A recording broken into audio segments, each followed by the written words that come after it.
नमस्कार, 12 बजे की 12 बड़ी खबरों में आप सभी दर्शकों का स्वागत है और मैं हूं आपके साथ अखंड राय और आप देख रहे हैं उत्तर प्रदेश का तेजी से बढ़ता हुआ digital platform IBC 24 Uttar Pradesh Uttarakhand. 12 बजे की 12 बड़ी खबरें आपको बताएंगे, लेकिन उससे पहले कुछ महत्वपूर्ण खबर आपको बता दें। संसद में अमित शाह जो गृह मंत्री हैं, उनके बयान के बाद राजनीति वो तेज है, विपक्ष हंगामा कर रहा है।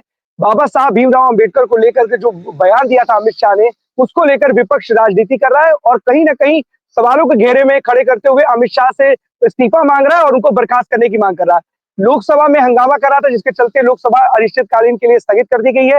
लेकिन सबसे बड़ी बात है कि बाबा साहब भीमराव अंबेडकर को लेकर के जो गृह मंत्री अमित शाह है, जो उन्होंने बयान दिया था, उसको लेकर के पूरे देश में जो समाजवादी पार्टी है, फिर कांग्रेस और तमाम विपक्षी दल है, वो अब लामबंद है और बीजेपी खिलाफ है और साथ ही साथ अमित शाह का जो वो है वो इस्तीफा मांग रहे हैं और उनको बर्खास्त करने की मांग कर रहे हैं।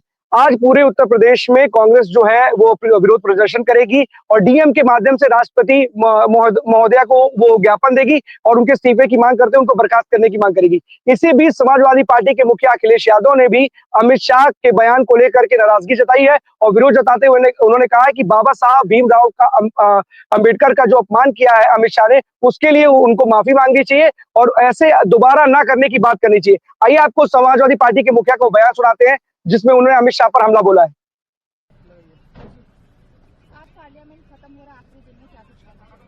देखिए, हाउस तो खत्म हो जाएगा, लेकिन मुद्दा नहीं खत्म होता है। जो बाबा साहब भीमराव अम्बेडकर जी का अपमान हुआ है और जिस तरह का उनके साथ राज्यसभा या भारतीय जनता पार्टी के लोगों का व्यवहार रहा है, जो विपक्ष की मांग है, उन्हें अपनी गलती स्वीकार करनी चाहिए, माफी मांगनी चाहिए। हम कहीं पीछे मुड़ के नहीं देख सकते हैं। देश को जब आगे ले जाना है तो बाबा साहब भीमराव अम्बेडकर जी का दिया हुआ संविधान ही हमें रास्ता दिखाता है और भारतीय जनता पार्टी संविधान और लोकतंत्र को समय समय पर कमजोर करने का काम करती है। सर, कल की घटना को लेकर राहुल गांधी पर एफआईआर दर्ज। भारतीय जनता पार्टी की चाल हम आपको सबको समझना पड़ेगा। भारतीय जनता पार्टी के लोग सबसे पहले अनकॉन्स्टिट्यूशनल काम करते हैं, अन्याय करते हैं। जब आप उनके पक्ष में खड़े होते हैं, जिनके साथ अन्याय हुआ है, तो आप पर झूठे मुकदमे लगाते हैं। ये पहली बार नहीं हो रहा है, ये लगातार देख रहे हैं। ये भारतीय जनता पार्टी की स्ट्रेटेजी है कि पहले वो गलत काम करते हैं, जब आप उसका विरोध करते हैं तो प्रशासन से, शासन से आप पर झूठे मुकदमे लगाते हैं। जो हमारे फर्रुखाबाद के सांसद हैं, वो सर्टिफिकेट से सांसद बने हैं, उन्हें जनता ने नहीं जिताया है। हम तो उनसे कहेंगे कि अगर उन्हें इलाज के लिए कोई डॉक्टर चाहिए तो हमारे डॉक्टर फर्रुखाबाद के जो हारे हैं उनसे भी इलाज करा सकते हैं। अगर उन्हें जरूरत हो तो हम फर्रुखाबाद से जो डॉक्टर हैं नवल किशोर, उन्हें बुला करके इन्हें दिखवा सकते हैं। गृहमंत्री के बयान को लेकर आप क्या कहेंगे? उन्हें अपने शब्द वापस लेने चाहिए और बाबा साहब भीमराव अम्बेडकर जी का अपमान नहीं करना चाहिए। तो आपने सुना कि किस तरीके से वो बीजेपी पर हमलावर है, अमित शाह से माफी मांगने की बात कर रहे हैं और इस तरह की बात नहीं करने की बात कर रहे हैं। लेकिन सवाल ये है कि उन्होंने बोला है कि बीजेपी के लोग अन्याय करते हैं और जब उनके साथ लोग खड़े होते हैं तो उनके खिलाफ झूठे मुकदमे लिखवाते हैं। लेकिन हाल ही में कल जो समाजवादी पार्टी के सांसद है, उनके खिलाफ बिजली चोरी का मुकदमा दायर होता है। उसके बाद उनके पिता के खिलाफ भी मुकदमा दर्ज होता है। वो मुकदमा इसलिए दर्ज कराती है जो प्रशासन है, बिजली विभाग के जो कर्मचारी है वो दर्ज कराते हैं, क्योंकि जब वो वहां जाते हैं तो जो सांसद है, उनके पिता उनको धमकाते, देख लेने की बात करते हैं। आइए वो विजुअल आपको दिखाते हैं, जिसमें जो सांसद के पिता है वो बिजली कर्मचारियों, अधिकारियों को धमका रहे हैं।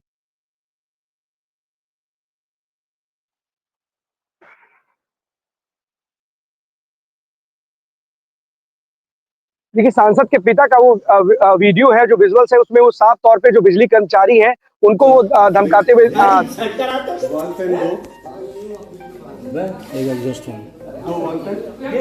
बहुत बदल जाएगा। तो ये सरकार रहेगी ना तो तुम्हारा कमाल ना कर सकते। देख लो साहब, देख लो।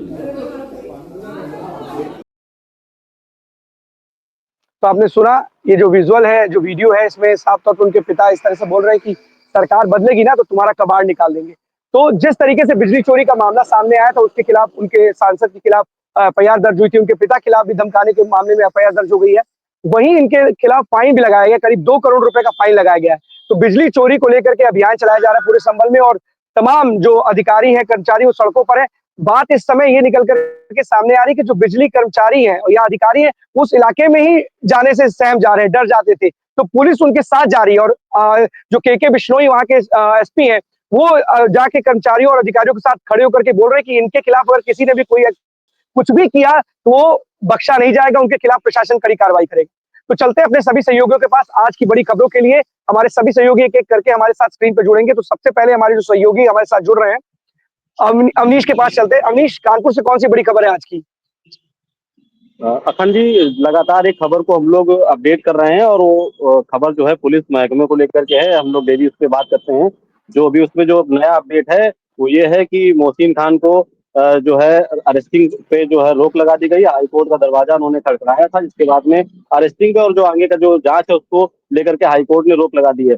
उसके जब ये मामला जो पीड़िता है उसको पता चला है तो वो कहीं ना कहीं आहत है और वो कह रही है कि मैं कहीं न कहीं जो है आत्महत्या करने के लिए मजबूर हो जाऊँगी अगर इस तरीके से कार्य किया जाएगा।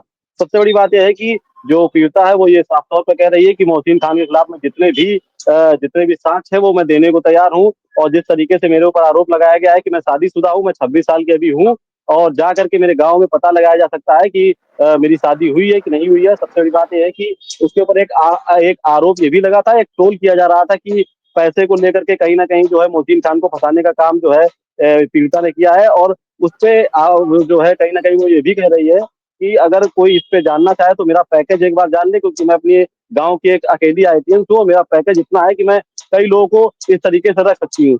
फिलहाल जो इस तरीके का जो मामला है जिससे कहीं न कहीं लड़की काफ़ी आहत है और वो ये कह रही है कि अगर पुलिस के खिलाफ ये मुकदमा दर्ज हुआ है और पुलिस के खिलाफ अरेस्टिंग नहीं की जा रही है तो कहीं न कहीं एक बड़ा सवाल है। हालाँकि जो है जिस तरीके से कार्यशैली पुलिस की रही है या आगे चल के जो कोर्ट ने जो आदेश किया है उससे जो पीड़िता है वो खुश नहीं है। अखंड। अवनीश, एक सवाल ये भी बनता है कि देखिए पीड़िता ने ये भी बात कही है कि वो पूरे सिस्टम पे उसने सवाल खड़े किए हैं और उसने कहा है कि सब लोग मिले हुए हैं और सवाल ऐसा है क्योंकि जिस तरीके से हाईकोर्ट ने उनको थोड़ी राहत दी है, फौरी राहत दी है, उन्होंने इस पूरे मुकदमे को खारिज नहीं किया है। और जैसा कि आप बता रहे हैं कि पीड़िता ने जिस तरीके से अपने बारे में बताया कि उसको ट्रोल किया जा रहा है, पैसे की बात की जा रही है, उसने अपना पक्ष रखा है। लेकिन सवाल यही है अवनीश कि क्या आम नागरिक अगर कोई होता तो इतनी जल्दी हाईकोर्ट से उसे राहत मिलती? बिना गिरफ्तारी वो हाईकोर्ट पहुंच जाता और गिरफ्तारी से वो बच जाता। अगर पीड़िता सामने है और वो गवाही दे रही है कि मेरे साथ इस तरीके का अन्याय हुआ है, तो इतनी क्या ऐसी कारण है, क्या ऐसी व्यवस्था है जिसकी वजह से वो गिरफ्तार नहीं हो सकते? और हाईकोर्ट ने तो अब गिरफ्तारी पर रोक भी लगा दी है।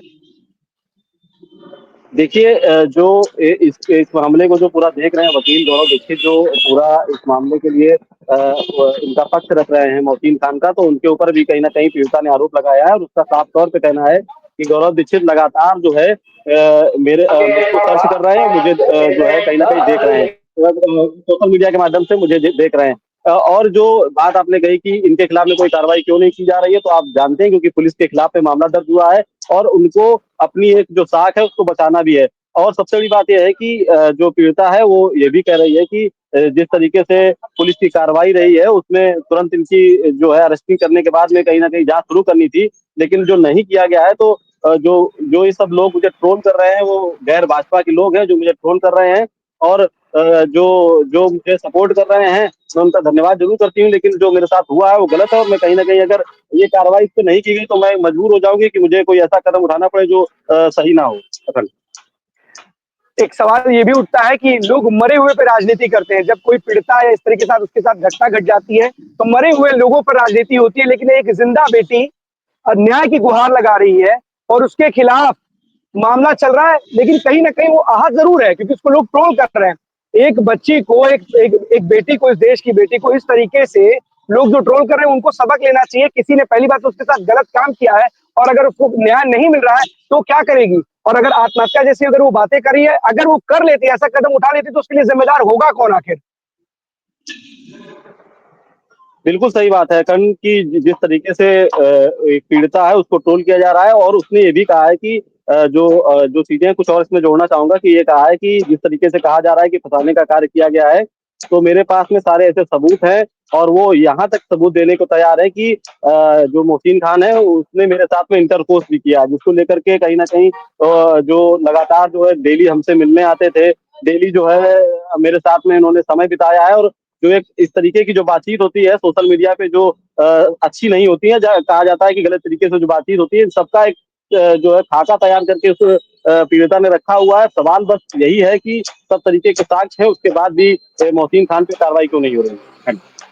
बिल्कुल सही बात है कि मुर्दे के ऊपर राजनीति होती है, जिंदा व्यक्ति साक्ष्य दे रहा है, पेश कर रहा है, उस पर किसी तरह की कोई बात नहीं। बहुत बहुत धन्यवाद आपका इस तमाम जानकारी के लिए अवनीश।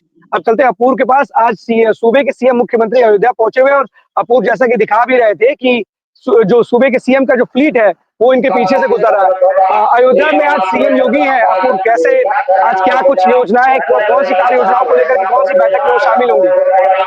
देखिए अखंड, आज मुख्यमंत्री योगी आदित्यनाथ अयोध्या के दौरे पर। अयोध्या का दौरा लगातार महीने में 3 से 4 बार होता रहता है। हालांकि खुद मुख्यमंत्री योगी आदित्यनाथ अयोध्या को निहारते हैं और देखते हैं और इसको सुसज्जित करने में लगातार अधिकारियों को लेकर बैठक का दौर जारी रहता है। तो कहीं ना कहीं जो इस बार का दौरा है वो भी अहम है, क्योंकि इस बार का दौरा जो पंच नारायण महायज्ञ अयोध्या में हो रहा है उसमें आहुति डालने के लिए आज मुख्यमंत्री योगी आदित्यनाथ पहुंचे हैं और यहाँ पर भागवत कथा का पाठ चल रहा है तो उसमें भी शिरकत होने के लिए पहुंचे। साथ ही साथ अयोध्या के जो अधिकारी हैं और कर्मचारी उनके साथ बैठक भी करेंगे अयोध्या, क्योंकि देखिए महाकुंभ आने वाला है और महाकुंभ जो है काफी संख्या में श्रद्धालु अयोध्या पहुंचने वाले हैं। और क्योंकि 11 तारीख को वो जो है प्राण प्रतिष्ठा की वर्षगांठ भी है, जिसको लेकर अहम तैयारियां की जा रही है, जिसको लेकर अहम बैठक भी की जाएगी। और मुख्यमंत्री योगी आदित्यनाथ इस समय पंच नारायण महायज्ञ में पहुंचे हैं। इसके बाद यहाँ से सीधे जो है सरयू गृह जाएंगे और वहां पे अधिकारियों के साथ बैठक करेंगे। उसके बाद ही जानकारी निकल पाएगी कि हालांकि किन मुद्दों को लेकर बैठक की गई। हालांकि जो प्रयास लगाए जा रहे हैं वो लगातार अयोध्या को विकसित करने को लेकर और मिल्कीपुर चुनाव को लेकर, और तीसरी वजह ये है कि जो महाकुंभ के बाद अयोध्या जो है श्रद्धालु पहुंचने वाले हैं, यही वजह हो सकती है। बहुत बड़ी बात आप कह रहे हैं। करीब 1.5 घंटे तक अधिकारियों के साथ बैठक करेंगे सीएम योगी और इस बैठक का निष्कर्ष या जो बातें होंगी, जो चर्चा होगी, वो तो बाद में निकल करके आएंगे। लेकिन जैसा आपने बताया है कि कई ऐसे मुद्दे, महत्वपूर्ण मुद्दे हो सकते हैं, कुंभ से संबंधित हो सकते हैं और अयोध्या के जो विकास गति चल रही है और प्राण प्रतिष्ठा को लेकर के भी सीएम योगी कुछ बैठक कर सकते हैं क्या? बिल्कुल, देखिए तैयारियां तो अहम पर है, क्योंकि श्री राम जन्मभूमि तीर्थ क्षेत्र ट्रस्ट लगातार तैयारियों की बात जो है प्रतिष्ठा हुआ था उस समय अयोध्या सजाई गई थी और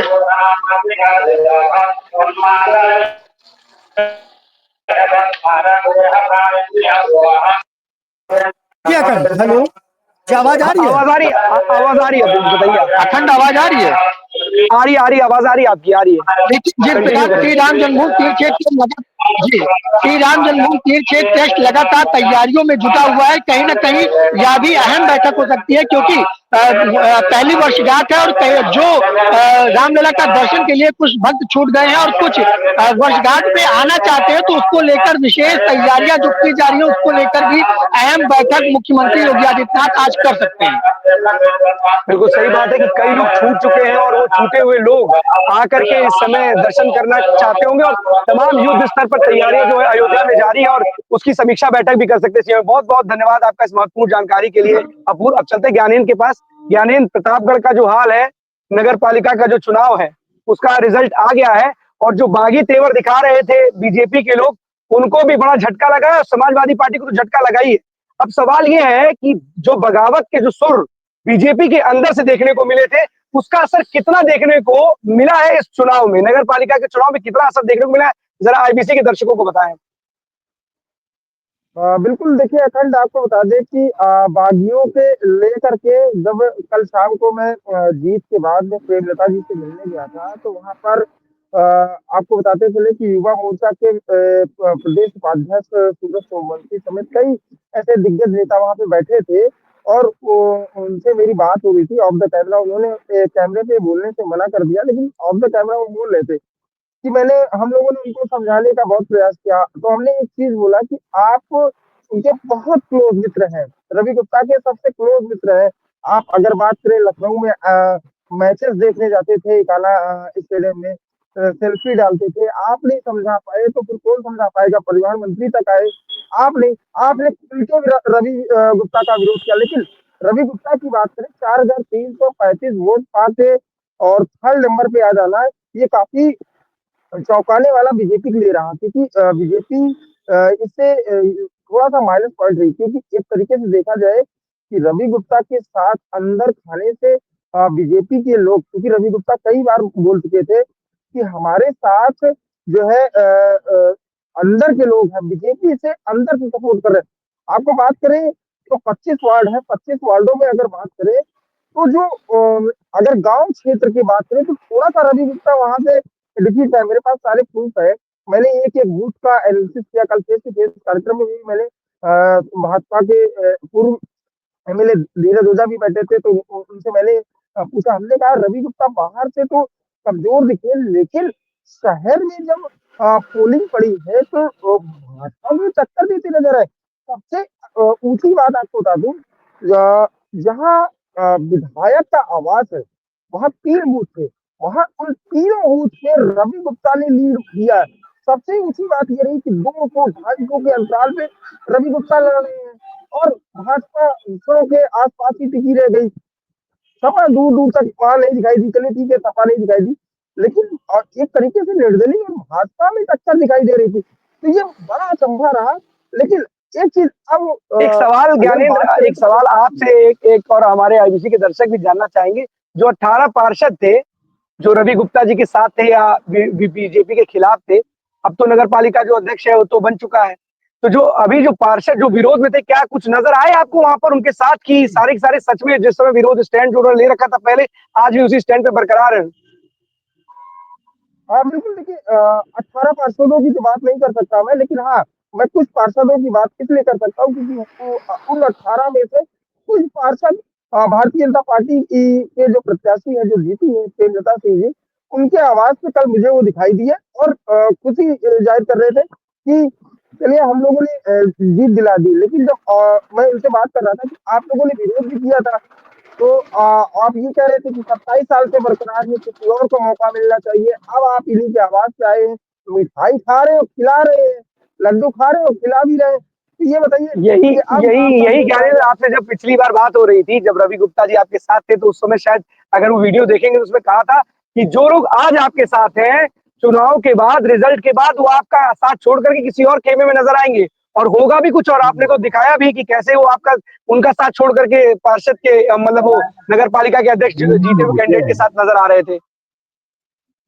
बिल्कुल, देखिए अखंड एक चीज मैं आपको क्लियर करता चलूं कि पार्षद तो पूरे उनके साथ नहीं दिखे, कल मुझे आवाज सुन के बहुत लोग नहीं दिखे पार्षद, लेकिन भीड़ जो रवि गुप्ता खेमे की बात की जा रही है, समाजवादी पार्टी तो कल फेस टू फेस कार्यक्रम में सीधे कह दी, सीधे अश्विनी सोनी जी बैठे थे, उन्होंने सीधे कह दिया कि हमारा प्रत्याशी ही गलत था, मेरे प्रत्याशी का चुनाव ही गलत लिया गया, प्रत्याशी और कोई होता तो शायद हमने विजयी होते, तो वो समाजवादी पार्टी अपने ही ऊपर अपने ही पार्टी के ऊपर आरोप लगा रही है प्रत्याशी गलत था।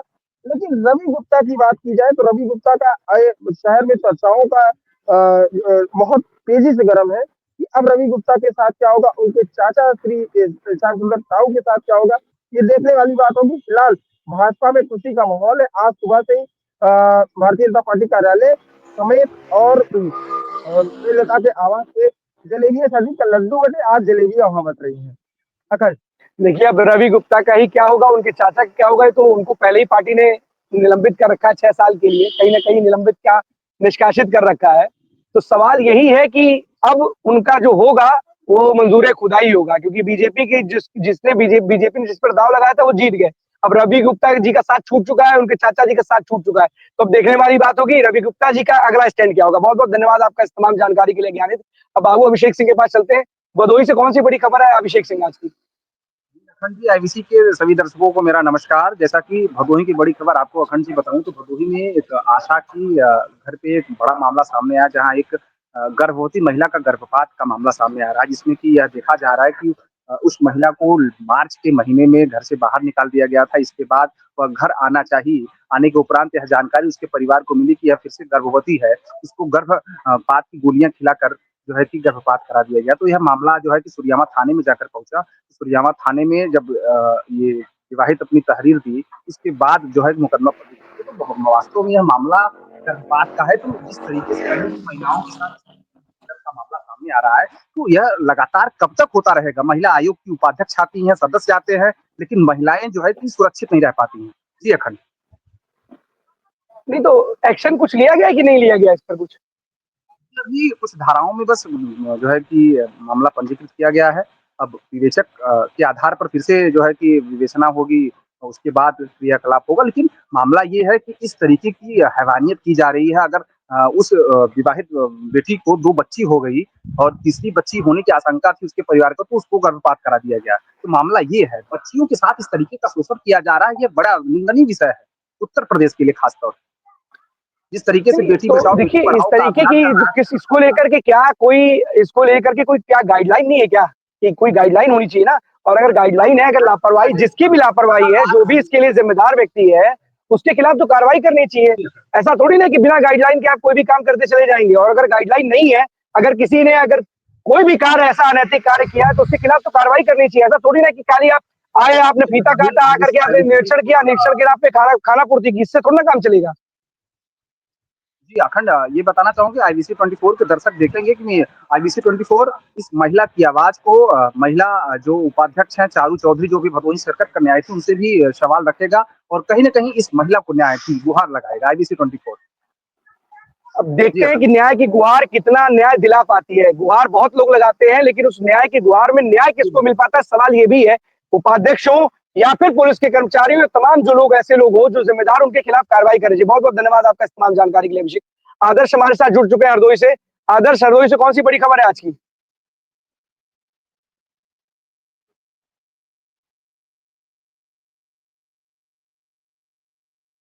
आदर्श, आप सुन पा रहे हैं हमें?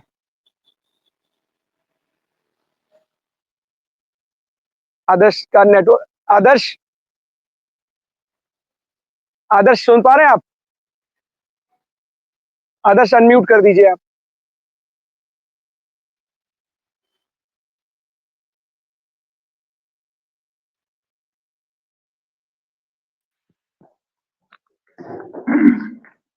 बताइए आज कौन सी बड़ी खबर है अखंड जी, हरदोई मैं से? बताना चाहूंगा हरदोई की मुख्य खबर यह है कि महाकुंभ को लेकर जहां यूपी शासन जो पूरी से मुस्तैद है, वही हरदोई जिला का रोड प्रशासन भी बहुत ज्यादा सक्रिय नजर आ रहा है। यहाँ पर जो बसें हैं उनको भगवा कलर में रंगी गई है और बसों को ठीक किया जा रहा है, और कई जिलों की बसें भी यहाँ मरम्मत भी की जा रही है। और यहाँ से हमारे सर एस सर बैठे हुए हैं, हम उनसे जानकारी करना चाहेंगे कि यहाँ से कितनी बसें वहाँ प्रयागराज की ओर जा रही हैं और वो क्या कहेंगे। सर, सर पहले तो आईबीसी 24 में आपका स्वागत है, अभिनंदन है। बहुत बहुत धन्यवाद जी, बहुत बहुत धन्यवाद आपको। और जो 2025 का थीम है, इसको हम लोग जो है बहुत ही आकर्षक खबर बनाने की कोशिश की जा रही है। इसके तहत परिवहन निगम भी अपनी परिवहन निगम की करीब 7,000 नई बसें कुंभ में संचालित होंगी। इसमें से हरदोई परिक्षेत्र में 410 बसों और पीरियड में संचालित होंगी। और जो हमारा हरदोई के आसपास के जितने भी जिले हैं, सभी लोगों को बस अड्डों से उपलब्ध होगी। और बसों की विशेषता इस बात ये है कि इस कुंभ का जो थीम है, एक तो केसरिया रंग, दूसरा डिजिटलाइज कुंभ। इसमें हम लोगों ने VLTD, vehicle location tracking device fit की है, जो कि हमारी बस की ऑनलाइन पोजीशन पता चलेगी। यहाँ से गई गाड़ी लखनऊ में है कि रायबरेली में है कि बेला बिछार में है कि मूल स्टेशन पर है। तो हमारे हर कोई पैसेंजर बस में बैठा है तो ये भी आकलन कर जाएगा कि ये बस कितने बजे पहुंचेगी। साथ ही साथ हमारे बस अड्डों के चारों तरफ जहाँ से भी कुंभ के लिए उपलब्ध बस है, तो जैसे ही वो यूपी मार्गदर्शी में देखेंगे कि बसेस प्रयागराज के लिए नियर टू हुई, तो आपको 10-12 बसें एसी नॉन एसी सब प्रकार की बसें उपलब्ध हो जाएंगी। और जिसको आप चूज करना चाहेंगे उसमें अपना टिकट भी बुक कर सकते हैं घर में बैठे। सर सर हम जानना चाहेंगे, एक बस में अभी सर कुछ डिवाइस लगाए, इसका क्या है? और जो वीएलटीडी जो लगाई गई हैं सभी बसों में। पूरे उत्तर प्रदेश परिवहन निगम की जितनी बसें थी, सभी में लगाई गई। इससे फायदा होगा कि हमारी बस अभी लखनऊ के लिए जा रही है, तो सरेला में खड़ी है, दुबग्गा में खड़ी है, तो हमको लोकेशन यहीं बैठे पैसेंजर भी जैसे रेलवे में होता है कि कब ट्रेन पहुंचेगी। आदर्श एक सवाल है। सवाल ये है कि कितने यात्री हरदोई से, क्योंकि एक आकलन निकाला जाता है, तो कितने यात्री हरदोई से प्रयागराज के लिए जा सकते हैं और कितनी जो व्यवस्था बसों की गई है कि जिससे सुचारू रूप से संचालन में या यात्रियों को किसी तरीके की परेशानी ना हो, और समय जो सारणी है, किस टाइम ड्यूरेशन पे वो बसें यहाँ से हरदोई से प्रयागराज के लिए चलेंगी? सर हरदोई में जो बसें हैं उसमें कितनी सवारियां जाएंगी और किस समय जाएंगी सर? ये टाइम ड्यूरेशन क्या होगा? ऐसा है कि कुंभ 6 स्नान है, टाइम ड्यूरेशन महाकुंभ में 6 स्नान है, तो 24 घंटे हमारी बस हर आधा घंटे में सारे बस स्टेशनों से हर आधा घंटे के अंतराल पर बस उपलब्ध है।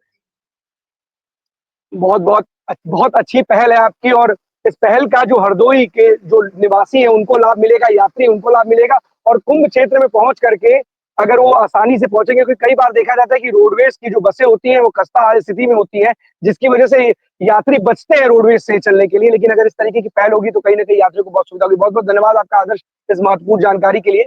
और अब आपको बता दें कि जिस तरीके से उत्तर प्रदेश में कुंभ को लेकर के तैयारियां हैं, उसी को लेकर परिवहन विभाग भी जो है मुस्तैद है और उसने अपनी तैयारियां तेज कर दी है। हमारे साथ इंद्रवीर जुड़ चुके हैं। इंद्रवीर, रायबरेली से कौन सी बड़ी खबर है आज की? देखिए अखंड, बता दें रायबरेली की बड़ी खबर जो है, आज सुबह एक एक्सीडेंट हो जाता है। डंपर और स्कूली वैन, जो बच्चों की स्कूल की वैन होती है, वो जो है जा रहे होते हैं, बच्चों को लेकर लौट रहे होते हैं, और डंपर अपनी साइड से आ रहा होता है और स्कूली वैन जो ओमनी वैन होती है, वो ओमनी वैन जो है, ये थाना मामला अगर बात करें तो मामला थाना भदोकर थाने के अंतर्गत आता है। और इसमें जो पुलिस महकमे से जो सीओ सिटी अमित सिंह से जानकारी मिली, तो अमित सिंह जानकारी देते हुए उन्होंने बताया मीडिया को कि स्कूली जो वैन है वो रॉन्ग साइड जा रही थी और उसमें दुखद घटना हुई। दुखद घटना में खैर बहुत ज्यादा बच्चे नहीं थे, 3 बच्चे सवार थे। 3 बच्चे जो सवार थे उसमें से एक बच्चे की ऑन द स्पॉट मौत हो गई और दूसरा जो है ड्राइवर की मौत हो गई। और ये दुखद घटना हुई प्रियदर्शनी स्कूल का ये मामला है पूरा। रायबरेली थाना भदोकर लगता है, वहां पे लखनऊ और प्रयागराज हाईवे का बात है ये। और ये उसमें दो बच्चे, और टोटल वैन में 3 बच्चे थे और एक ड्राइवर था। ड्राइवर और एक बच्चा ऑन द स्पॉट उसकी मृत्यु हो गई और ये बड़ा दुखद रहा। और दूसरा जो 2 बच्चे, उनका एम्स में इलाज चल रहा है, फिलहाल वो स्टेबल है और बहुत ज्यादा गंभीर रूप से घायल नहीं है, ऐसा अभी तक पुलिस ने बताया है। जी अखंड, और ये बहुत दर्दनाक हादसा रहा। डंपर में वैन सीधे जो जाकर चिपक गई। बिल्कुल ये दर्दनाक हादसा है, और बच्चों को, नौनिहालों को लेकर के जिस तरीके से वैन, और ये प्राइवेट स्कूलों की मनमानी है। अगर स्कूल की मनमानी ना होती तो आज एक बच्चे की इसमें मौत नहीं होती। इसमें एआरटीओ मनोज सिंह कहीं ना कहीं हमेशा अपने चाबुक चलाते नजर आते हैं, लेकिन उसके बाद भी कितना भी कर लो, लेकिन इनके पास अपने जो पुलिस वाले हैं या जो इनके अपने जो रूल होते हैं, जो कुछ ऐसी गाड़ियां चलाना, और खासकर मारुति वैन जो एक वो आती है, मारुति वैन ओमनी, वो कहीं ना कहीं अनकंट्रोलेबल होती है। और इनके बहुत सारी ऐसी चीजें जो फिटनेस नहीं है, और एआरटीओ मनोज सिंह इस पे जो है कंटिन्यू चाबुक चलाते नजर आते हैं। लेकिन तो निरीक्षण क्या करते हैं? देखिए इंद्रवीर, सवाल ये भी खड़ा होता है कि निरीक्षण समय समय पर स्कूल का जो वैन होते हैं, जो भी बसेस होती हैं, तमाम जो इस तरीके के साधन उपयोग किए जाते हैं बच्चों को ले आने और ले जाने के लिए, तो उनका निरीक्षण क्यों नहीं होता? अगर स्कूल पे किस तरह का फाइन लगाना चाहिए? आज उस बच्चे को वापस ला पाएंगे क्या? आज एक उस रॉन्ग साइड से जाने के लिए आपने जल्दबाजी दिखाई और आज एक बच्चे की जान चली गई। 3 बच्चे उसमें सवार थे, और भी बच्चे हो सकते थे जिनकी मृत्यु हो सकती थी। इस दुखद घटना के लिए क्या बस कार्रवाई करके छोड़ दिया जाए, स्कूल के खिलाफ कोई एक्शन ना लिया जाए? क्योंकि प्राइवेट जो संचालन जो करते हैं बस वाले, स्कूल वाले, ऐसे बच्चों से स्कूल को भी एक्शन लेना चाहिए और कहना चाहिए कि जो भी पेरेंट्स अपने बच्चों को बाहरी, कभी कभी ऐसा सुनने में आता है कि जो ये ओमनी चलती है ये लोग बाहर से तय करते हैं, स्कूल की नहीं होती है, उनकी स्कूल की बसेज होती है। लोग जो पेरेंट्स होते हैं वो इस तरीके की ओमनी में अपने बच्चों को भेजते हैं। लेकिन स्कूल पर भी कोई ना कोई कड़ाई करनी चाहिए कि पेरेंट्स अपने बच्चों को इस तरह ओमनी में ना भेजें। और आज इस तरह की कई घटनाएं आती हैं, और कई घटनाएं उसमें, यहाँ लखनऊ में भी कई ऐसी घटनाएं सामने देखने को मिली। आपके जिले में तमाम पूरे उत्तर प्रदेश से ऐसी खबरें आती है कि इस तरीके से घटना होती है और किसी बच्चे की मृत्यु हो जाती है। एक्शन क्यों नहीं लेते? क्यों नहीं लेते हैं अधिकारी एक्शन? नहीं, इस पे अखंड एक्चुअली जैसा आप कह रहे हैं कि करेक्ट है वो, और इस पे बात भी की जाएगी, स्कूल प्रशासन से भी बात होगी। क्या वो गाड़ी उनकी परमानेंट गाड़ी थी, या उन्होंने जैसे कहते नहीं, जैसे एक जो है विभाग होता है उसमें, सरकारी विभाग में नौकरी करके संविदा पे, तो यहाँ पे भी संविदा चलता है, स्कूलों में भी संविदा पे चलती है, जैसे डेली उनको पैसा मिलता है, डेली वो अपना काम करते हैं, इस तरीके की कई सारी चीजें होती है। लेकिन स्कूल की तरफ से भी फिलहाल कोई प्रतिक्रिया नहीं आई है, और जो घटना हुई है ये बहुत ही दुखद घटना है, जिसके घर का वो बच्चा आज उसके साथ ये घटनाएं हुई होगी, जो घायल है, जो बच्चे नहीं रहे, वो क्या आने वाले समय में इस तरीके की जो लापरवाही है स्कूल की तरफ से हो, या बहन की तरफ से हो, या किसी की तरफ से हो, वो अक्षम्य होगी। बिकॉज किसी के घर का बच्चे चले जाना, किसी के यहाँ ये दुखद घटना हो जाए ऐसी, तो वो क्षमा प्रार्थी नहीं होती है। जी अखंड। बिल्कुल सही कह रहे हैं आप। क्षमा प्रार्थी एक मासूम का इस तरीके से चले जाना, उसके परिवार वालों पे, उसके माँ बाप पर क्या बीती होगी वो जानते होंगे। एक छोटी सी लापरवाही ने एक मासूम को छीन लिया, एक बच्चे की मौत हो गई, दुखद मौत हो गई, उसके परिवार पर क्या बीती होगी उसके परिवार वाले जानते हैं। कार्रवाई से कुछ नहीं होने वाला। बहुत बहुत धन्यवाद आपका इस महत्वपूर्ण जानकारी के लिए इंद्रवीर। आकाश हमारे साथ जुड़ चुके हैं। आकाश, पीलीभीत से कौन सी बड़ी खबर है आज की? अखंड जी, आपको बताना चाहेंगे पीलीभीत में बदमाशों के हौसले बुलंद है। पीलीभीत के सदर कोतवाली क्षेत्र के कल शाम को एक घटना हुई थी, जिसमें यहाँ पर जो नगर पालिका के द्वारा एक अवैध अतिक्रमण को लेकर अभियान चला था। इसी की पुरानी रंजिश को लेकर यहाँ पर कुछ दबंग लोग एक व्यक्ति से गाली गलौज करने लगे। गाली गलौज करने के दौरान उस युवक पर जानलेवा हमला कर दिया। हमले में उसके लोहे की राड लगी है, और बंका वगैरह इन चीजों से जब हमला किया है, तो उसे आनंद फानंद में भारी भीड़ इकट्ठी हो गई। आनंद फानंद में कोतवाली ले गए, जहां पर उसे रिपोर्ट दर्ज कर मेडिकल के लिए भेजा गया है। अब युवक ने बताया कि ये लोग जो है दबंग प्रवृत्ति के हैं, आए दिन झगड़ा फसाद करते रहते हैं। नगर पालिका के द्वारा यहाँ पर जिला अधिकारी महोदय के निर्देश पर अतिक्रमण अभियान चलाया गया था। पुरानी रंजिश के तहत ये घटना को अंजाम दिया गया है। अखंड जी। पुलिस ने इस पे कोई कार्रवाई की है कि नहीं की? जी, अखंड जी बताना चाहेंगे, रिपोर्ट थाने में दे दी, मगर अभी तक उन लोगों के खिलाफ कोई कार्रवाई नहीं हुई है, और वो लोग बाहर हैं, फरार हैं। बहुत बहुत धन्यवाद आपका आकाश इस तमाम जानकारी के लिए। एसपी सिंह हमारे साथ जुड़ चुके हैं सुल्तानपुर से। एसपी सिंह, बताइए आज की कौन सी बड़ी खबर है सुल्तानपुर से?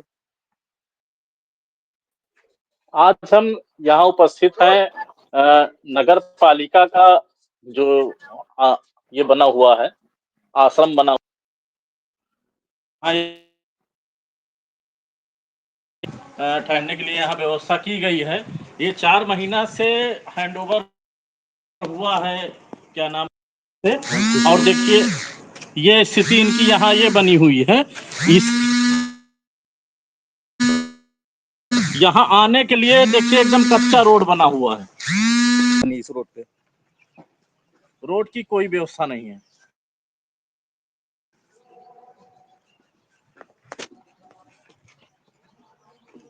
जिम्मेदार अधिकारी अगर देख रहे हो ये और तस्वीरें, तो कम से लीजिए कम रोड बनवा दे सफाई भैया। के नाम पर रोड तो कम से कम बनवा दीजिए। आपने पूरा इतना बढ़िया बना रखा है। कितने महीने हुए हैंड ओवर इसको दिए हुए इस बिल्डिंग को? अंबार लगा हुआ है। एसपी सिंह जी, इस बिल्डिंग को हैंड ओवर दिए हुए कितने दिन हुए? पूरी गंदगी का अंबार लगा हुआ है। नहीं, इस बिल्डिंग को हैंड ओवर दिए हुए कितने दिन हो गए?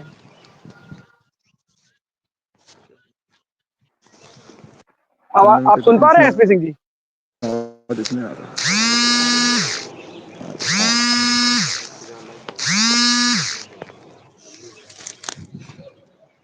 एसपी सिंह जी, आवाज आ रही है आपको? जी जी जी, आ रही। हम ये कह रहे हैं कितने दिन पहले इस बिल्डिंग को हैंड ओवर दिया गया है? जी जी, 4 महीना पहले से हैंडओवर किया गया है ये। और ये देखिए यहाँ जो इनका गंदगी देखिए अंदर भी एकदम बरकरार है।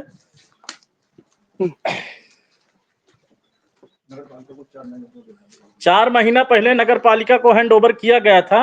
और ये देखिए इनका जो चैम्बर है लेटरिन का, वो भी चौक है, पूरा अंदर तक एकदम चौकिंग की समस्या है। ये देखिए पूरी गंदगी का अंबार बना हुआ है। यहाँ जो है बिल्डिंग लग नहीं रहा कि 4 महीने पहले हैंड ओवर किए थे। आश्रम बनाया गया हो, हालत तो बड़ी बुरी है अलाव इसकी। की भी व्यवस्था नहीं है, केवल खाना।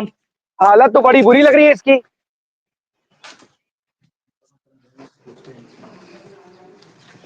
ये व्यवस्थाएं हैं, और देखिए ये पूरा बिल्डिंग जो है बैठ चुकी है।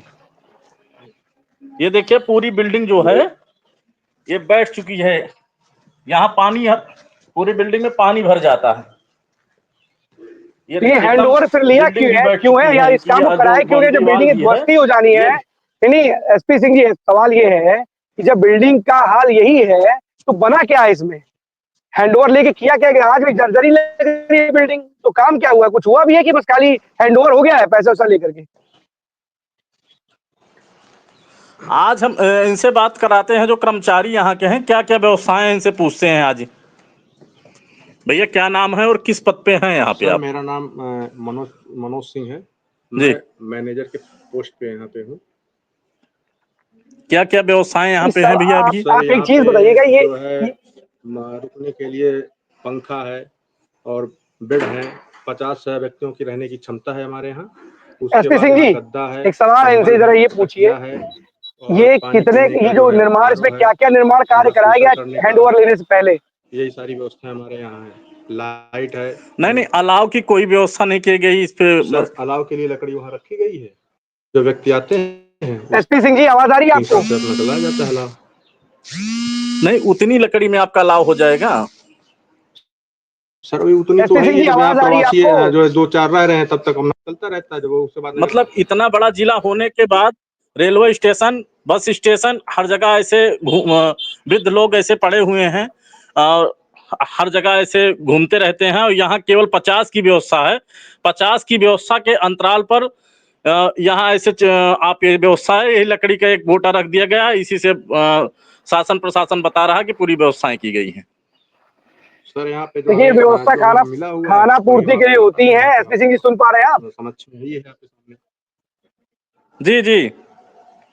एसपी जी, सवाल इनसे पूछिए कि इसमें जो निर्माण कार्य कराया गया था कितने महीने पहले कराया गया था और क्या क्या कराया गया था? सवाल ये पूछिए इनसे। अच्छा, निर्माण इसका भैया कब कराया गया था इस बिल्डिंग का?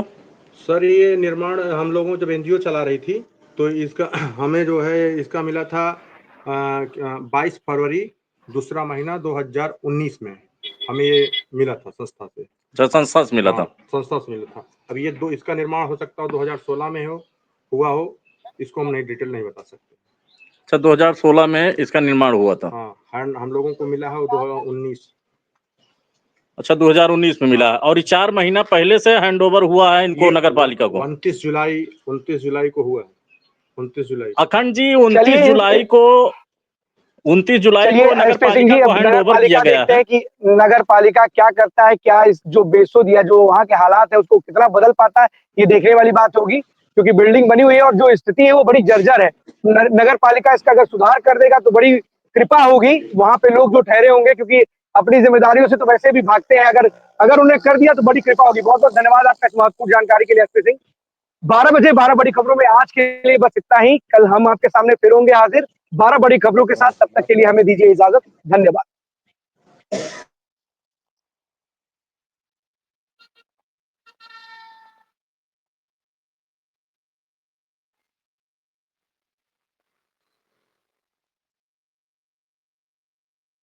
12 बजे की 12 बड़ी खबरों के में आज के लिए बस इतना ही। कल हम आपके सामने फिर होंगे हाजिर। तब तक के लिए हमें दीजिए इजाजत।